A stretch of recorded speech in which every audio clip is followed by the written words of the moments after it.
Salut à toi et bienvenue sur cette vidéo. Aujourd'hui, je te parle d'un sujet majeur quand tu as un site internet, c'est comment optimiser tes photos. Donc pour ça, je t'ai sorti un épisode de podcast, c'est l'épisode 36 du podcast Booste ton gîte.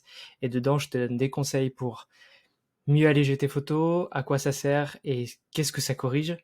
Et dans cet épisode, je te partage un outil qui s'appelle TinyPNG et que je te présente donc aujourd'hui. Donc l'idée de cet outil, c'est de te permettre de réduire la taille de tes fichiers, et notamment les images. Et donc du coup, pour ça, il est très simple d'utilisation. J'ai une photo qui fait 1,47 MO, donc autant te dire que pour mettre ça sur un site internet, c'est vraiment pas du tout optimisé. Et donc du coup, je vais te montrer comment je vais procéder pour les réduire. Pour ça, je vais cliquer du coup dans l'encart qui est ici. Ça va charger mon sélecteur de fichiers. Et comme tu peux le voir, ici, j'ai une photo qui fait 1,47 MO et qui est assez grande.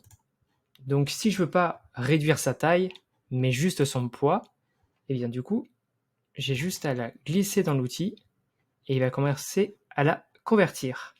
Donc là, tu vois, ça a été hyper rapide et on a déjà réduit de 62%. Donc tu vois, on est passé de 1,5 MO à 588. Donc c'est déjà pas mal.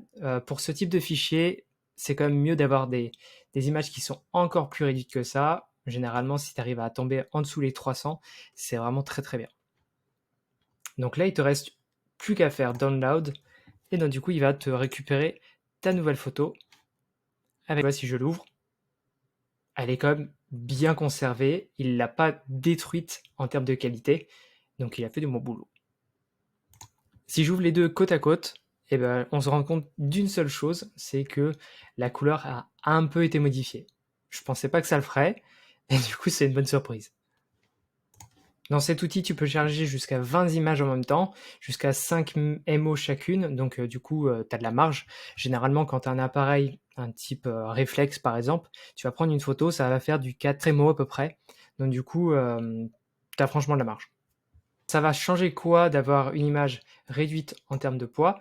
Eh bien, en fait, quand tu vas l'uploader sur ton site internet, tu vas te rendre compte que ta page va charger beaucoup plus rapidement et donc du coup, tu vas gagner en temps de chargement.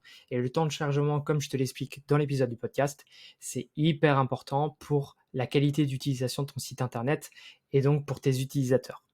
Voilà, si tu veux en apprendre plus sur le sujet de l'optimisation des images, je t'invite à écouter l'épisode 36 du podcast, qui est aussi sur cette chaîne YouTube, si jamais tu veux pas changer de plateforme, mais sinon, je suis aussi sur Spotify, Deezer, etc., etc., et sur Apple Podcast aussi.